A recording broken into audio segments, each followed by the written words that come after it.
Assalamualaikum warahmatullahi wabarakatuh. Selamat malam, salam sejahtera untuk kita semua. Yang saya hormati, Bapak Dr. Hamirul ST MPD selaku dosen pengampu dalam mata kuliah, Manajemen Sumber Daya Manusia Sektor Publik. Juga teman-teman yang, telah meluangkan waktunya untuk dapat, mendengarkan atau menyimak, materi apa yang akan kami sampaikan malam hari ini. Nah, sebelum kami memulai, presentasi, tentunya di sini kami akan menyampaikan judul materi kita terkait dengan implementasi akuntabilitas pada pelayanan publik oleh ASN. Nah, yang di mana, materi ini akan kami, disampaikan oleh saya dan rekan-rekan saya. Tentu saja nanti mereka akan memperkenalkan diri, sendiri dan, langsung saja. Untuk materi pertama itu terkait dengan pengertian prinsip-prinsip akuntabilitas yang akan disampaikan oleh saudari kami Linda. Kepada Linda kami persilahkan untuk dapat menyampaikan sekaligus dengan memperkenalkan diri. Saya Linda Anggreni Nasution menjelaskan tentang pengertian akuntabilitas. Adalah kewajiban individu atau pejabat publik untuk mempertanggungjawabkan pengelolaan sumber daya dan pelaksanaan kebijakan yang dipercayakan kepadanya dengan tujuan mencapai sasaran yang telah ditetapkan melalui media pertanggungjawaban. Yang kedua itu ada pengertian akuntabilitas kinerja. Aparatur sipil negara atau ASN adalah kewajiban untuk mempertanggungjawabkan hasil kerja dan penggunaan sumber daya dalam melaksanakan tugas pemerintahan. Ini mencakup transparansi, responsibilitas, dan evaluasi kinerja yang terukur. ASN diharapkan melaporkan dan menjelaskan kinerja mereka kepada publik dan pemangku kepentingan guna menciptakan kepercayaan dan legitimasi dalam pelayanan publik. Yang ketiga ada prinsip-prinsip akuntabilitas. Yang pertama itu ada pimpinan dan staf harus berkomitmen untuk mengelola misi secara akuntabel. Yang kedua, sistem harus menjamin penggunaan sumber daya sesuai peraturan. Yang ketiga, harus menunjukkan pencapaian tujuan yang ditetapkan. Yang keempat, fokus pada pencapaian visi, misi, hasil, dan manfaat. Yang kelima, harus jujur, objektif, transparan, dan inovatif dalam pengelolaan. Sekian. Materi selanjutnya itu terkait dengan, fungsi tugas juga pentingnya akuntabilitas yang akan dijelaskan oleh, teman kami Wirda Triutari akan membahas mengenai pasal dari fungsi tugas dan peran ASN. Jadi dalam pasal 10, ASN memiliki 3 fungsi utama. Pertama, sebagai pelaksana kebijakan publik, mereka bertanggung jawab untuk menerapkan kebijakan yang telah ditetapkan. Kedua, sebagai pelayanan publik, ASN harus memberikan layanan yang terbaik dan berkualitas kepada masyarakat. Dan ketiga, mereka berperan sebagai perekat dan pemersatu bangsa, menjaga persatuan di tengah keagamaan. Selanjutnya dari pasal 11, tugas ASN. Yang ASN memiliki tugas yang jelas, mereka diharuskan untuk melaksanakan kebijakan publik yang dibuat oleh pejabat pembina kepegawaian sesuai dengan peraturan perundang-undangan yang berlaku. Tugas mereka juga mencakup memberikan pelayanan publik yang profesional dan berkualitas, serta mempererat persatuan dan kesatuan negara kesatuan Republik Indonesia. Yang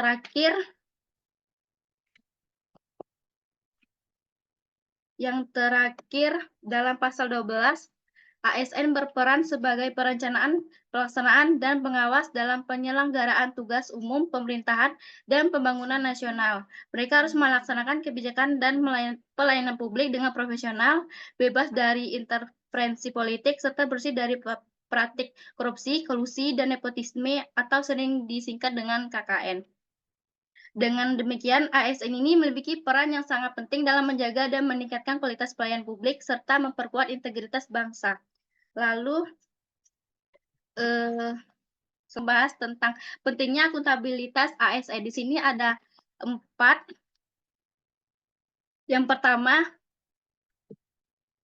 meningkatkan kepercayaan publik. Akuntabilitas berperan dalam meningkatkan kepercayaan publik, kepercayaan masyarakat terhadap pemerintah dibangun melalui tindakan yang akuntabel. Semakin akuntabel seorang ASN, semakin tinggi pula kepercayaan publik terhadap kualitas kepercayaan publik terhadap terhadap kualitas layanan yang diberikan. Lalu yang kedua, menjamin profesionalisme dan efektivitas.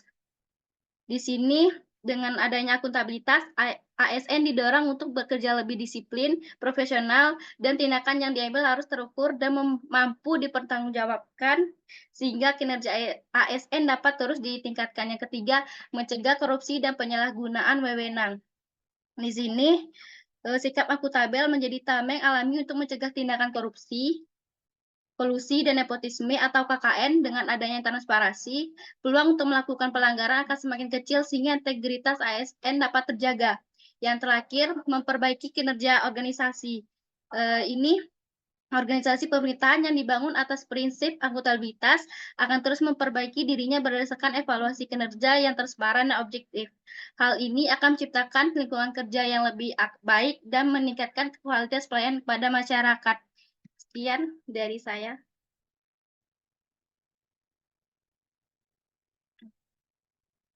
Baik, perkenalkan nama saya Artika Sari Ayu Ramadhani. Ini menjelaskan konsep akuntabilitas aparatur sipil negara atau ASN. Konsep akuntabilitas ASN berdasarkan prinsip-prinsip yang pertama ada transparansi, yaitu proses dan hasil kerja terbuka dan mudah dipahami publik. Yang kedua ada responsibilitas, ASN bertanggung jawab atas pelaksanaan tugasnya. Yang ketiga ada orientasi hasil, yaitu kinerja dimulai dari hasil yang dicapai, bukan hanya proses. Yang keempat, ada evaluatif dan berkelanjutan, yaitu ada evaluasi rutin untuk memperbaiki kinerja. Selanjutnya untuk materi terkait dengan implementasi dan upaya peningkatan akuntabilitas kinerja ASN yang akan disampaikan oleh rekan kami Nafisa. Kepada Nafisa, kami persilahkan untuk dapat menyampaikan materinya dan kami mohon kepada teman-teman untuk tetap stay dengan Zoom kita malam hari ini, agar teman-teman dapat memahami apa yang materi yang akan kami paparkan hari ini. Baiklah, saya Kafidatun Nafisa ingin menyampaikan materi tentang implementasi akuntabilitas oleh ASN dalam pelayanan publik. Implementasi akuntabilitas oleh ASN dalam pelayanan publik adalah penerapan tanggung jawab dan keterbukaan dalam memberikan layanan. ASN harus bekerja sesuai standar, sikap dievaluasi dan mengoreksi kesalahan. Ada beberapa hal untuk implementasi akuntabilitas, yaitu yang pertama ada transparansi dalam prosedur pelayanan, yaitu ASN harus menjelaskan proses, syarat, waktu, dan biaya layanan secara terbuka kepada masyarakat. Transparansi ini membangun kepercayaan dan mencegah praktik korupsi atau pungli. Dan yang kedua ada pengukuran dan evaluasi kinerja. ASN wajib melaporkan hasil kinerja berdasarkan indikator yang telah ditentukan, seperti melalui lakip atau kinerja. Hal ini memudahkan publik menilai efektivitas layanan yang diberikan. Lalu yang ketiga ada penggunaan teknologi informasi, yaitu pelayanan publik berbasis digital, membantu meningkatkan akuntabilitas kinerja seluruh.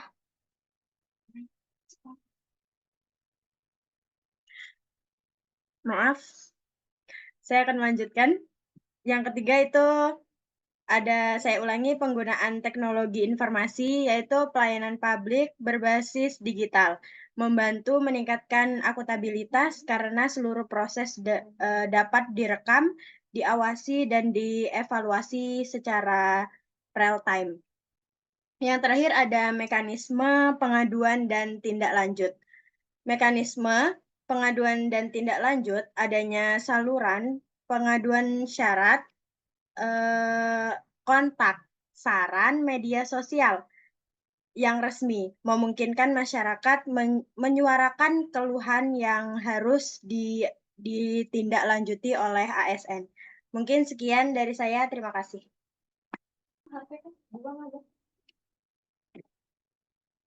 Baik, terima kasih kepada rekan kami Nafisa yang telah menyampaikan materinya dengan sangat jelas. Selanjutnya terkait dengan materi kita selanjutnya dampak dan upaya akuntabilitas yang ada dalam ASN yang akan disampaikan oleh rekan kami Artika. Kepada Artika, kami persilahkan untuk dapat menyampaikan materinya.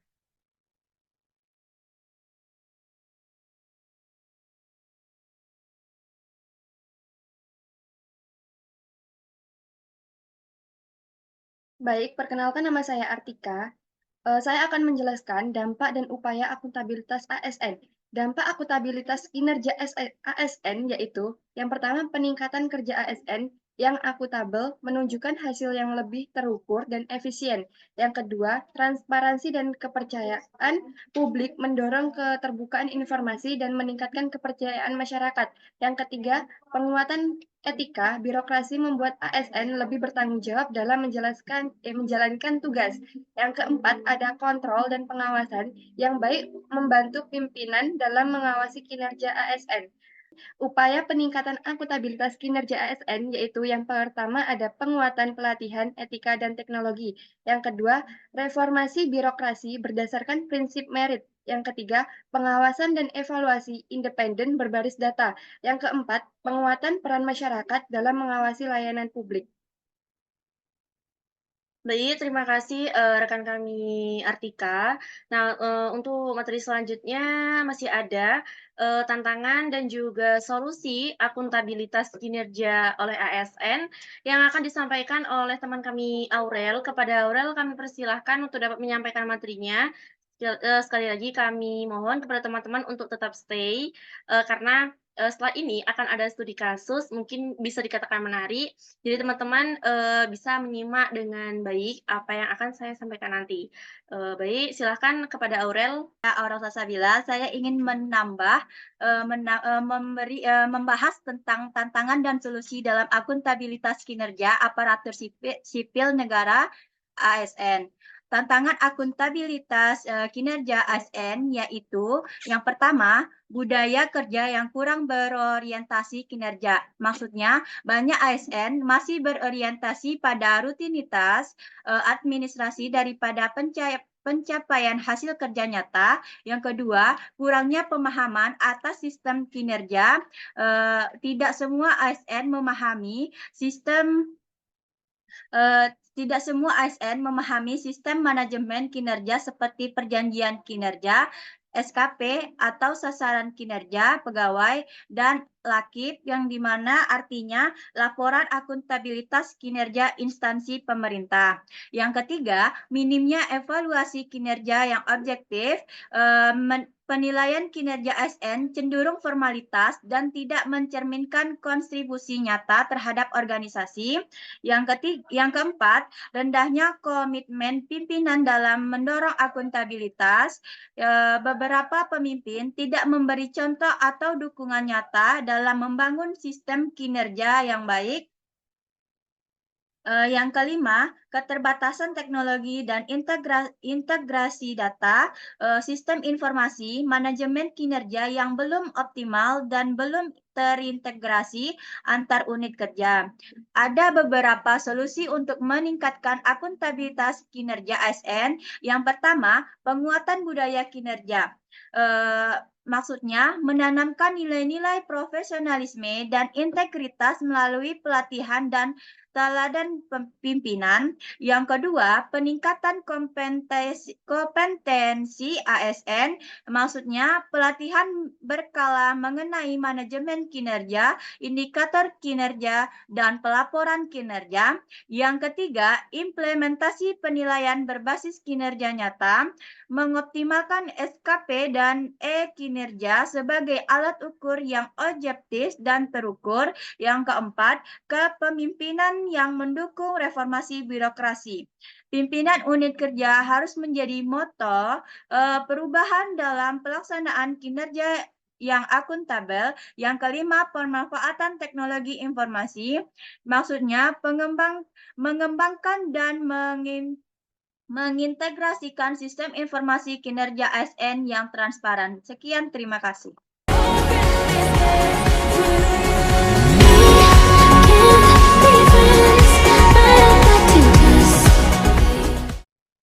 Nah, baik teman-teman, mungkin materi yang terakhir yang akan saya sampaikan terkait dengan studi kasus yang di sini kami telah menemukan atau menemui sebuah kasus yang telah kami telaah, kami pelajari, itu adanya sebuah kinerja ASN yang tidak menunjukkan adanya akuntabilitas yang baik.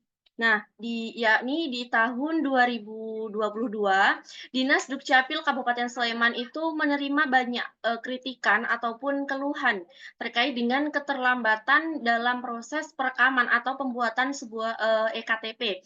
Nah, jadi dengan banyaknya keluhan tersebut, pemerintah daerah itu membuat ataupun memunculkan strategi ataupun perubahan pelayanan yang lebih mengedepankan ataupun lebih berorientasi pada akuntabilitas dan juga transparansi. Nah, mereka menerapkan ataupun mengimplementasikan akuntabilitas dengan poin pertama itu terkait dengan transparansi.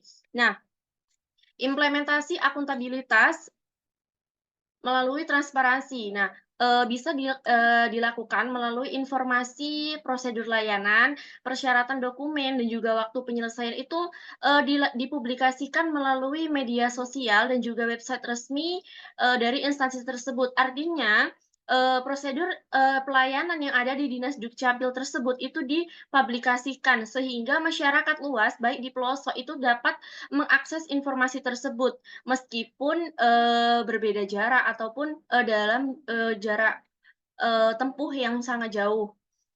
Kemudian yang kedua, terkait dengan tanggung jawab ASN. Nah, ASN wajib dilatih melalui program peningkatan kapasitas dan juga diwajibkan mengikuti kebijakan ataupun SOP baik ataupun peraturan yang baru yang telah dibuat oleh perusahaan sehingga tidak ada ASN yang tidak mengikuti adanya SOP yang baru. Mereka wajib mengikuti. Kemudian yang ketiga itu ada pengawasan kinerja. Pengawasan kinerja diimplementasikan dengan cara pihak instansi itu membuat sebuah sistem pengaduan online dan survei kepuasan publik yang digunakan sebagai kontrol akan pelayanan tersebut berjalan. Sehingga dengan adanya pengawasan kinerja melalui sistem pengaduan online seperti jika secara manual itu biasanya kita ke Dinas Dukcapil itu ada yang namanya kotak saran. Nah, melalui sistem pengaduan online ini, masyarakat dapat menyuarakan ataupun menyampaikan aduannya melalui mungkin dari media sosial ataupun dari website resmi tadi. Nah, yang poin keempat itu penggunaan teknologi. Nah, penggunaan teknologi dapat diterapkan sistem antrean online seperti yang kita ketahui jika di layanan BPJS itu menggunakan seperti mobile JKN. Nah, sedangkan di Dinas Dukcapil ini dapat menerapkan adanya antrean online sehingga ketika masyarakat yang akan melakukan pembuatan KTP tidak perlu menunggu lama karena mereka sudah melakukan antrean online dari rumah. Juga begitu dengan notifikasi SMS. Nah, begitu kita melakukan pencetakan atau perekaman, nanti pengambilan data itu dapat diinformasikan melalui SMS. Nah, tentu dalam mengimplementasikan ataupun menerapkan akuntabilitas ini terdapat beberapa kendala. Nah, sebagian ASN ya terutama itu sebagian ASN itu belum adaptif atau mereka terlalu acuh atau belum mengikuti adanya perkembangan zaman ataupun sistem digital. Yang kedua, infrastruktur jaringan di beberapa kecamatan itu masih terbatas. Nah, seperti yang saya katakan tadi, karena dalam satu daerah itu tentu ada daerah yang masih dikatakan itu seperti pelosok, sehingga jaringan itu bagi mereka itu masih terbatas.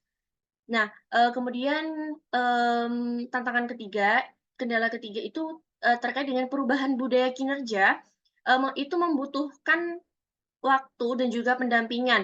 Nah, ketika seseorang telah menerapkan budaya kerja yang seperti yang sebelumnya, ketika diterapkan SOP yang baru, tentu mereka tidak akan langsung menerima, tentu mereka akan menyesuaikan, dengan, budaya ataupun SOP yang baru, sehingga akan membutuhkan waktu yang lama untuk mereka menyesuaikan dan dibutuhkan adanya pendampingan sehingga, perubahan budaya ini dapat berjalan sesuai dengan sesuai dengan arah dan juga tujuan yang telah ditentukan.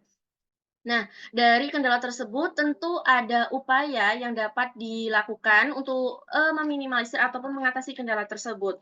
Yang pertama dengan mengadakan, penguatan ataupun pelatihan digital bagi ASN. Nah, seperti bimbingan teknologi yang dilakukan, guna, memberikan pengetahuan lebih untuk para pegawai ASN agar dapat mengikuti adanya SOP yang baru ataupun kebijakan yang telah ditentukan. Kemudian yang kedua, peningkatan infrastruktur jaringan di daerah pelosok. Nah, kemudian penguatan sistem reward, ataupun penghargaan dan juga punishment ataupun hukuman yang ada di lingkup, instansi tersebut. Nah, dengan adanya reformasi pelayanan berbasis akuntabilitas, ini tentu akan mengubah ataupun meningkatkan, membangun citra positif dari instansi tersebut seperti, indeks kepuasan masyarakat itu menguat, juga, peningkatan partisipasi masyarakat itu mereka akan lebih berpartisipasi dalam, adanya, strategi yang baru tadi, sehingga masyarakat dapat menerima pelayanan yang baik. Tentu itu akan memberikan kepuasan bagi mereka.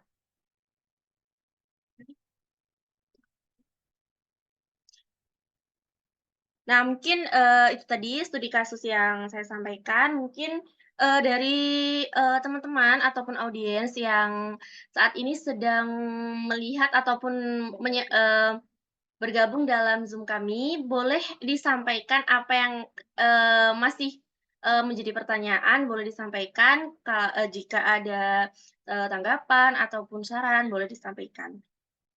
Bagaimana Saudari Dea Marlita? Baik, Saudari Aulia Marcella, boleh, kira-kira apa yang mau disampaikan? Silahkan ditanyakan. Saya Aulia Marcella ingin bertanya ke kelompok kalian. Coba kalian jelaskan seperti apakah reformasi birokrasi berdasarkan prinsip meritokrasi itu. Baik, Terima kasih. Baik, terima kasih, Saudari Aulia Marcella. Nah, dari pertanyaan yang telah disampaikan, di sini kami menangkap, pertanyaannya itu terkait dengan reformasi birokrasi berdasarkan prinsip meritokrasi itu seperti apa, benar?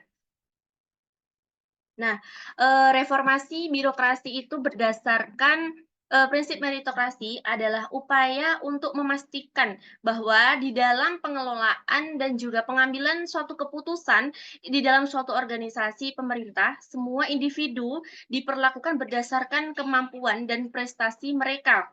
Nah, tidak berdasarkan, adanya kedekatan pribadi ataupun, hubungan personal. Nah,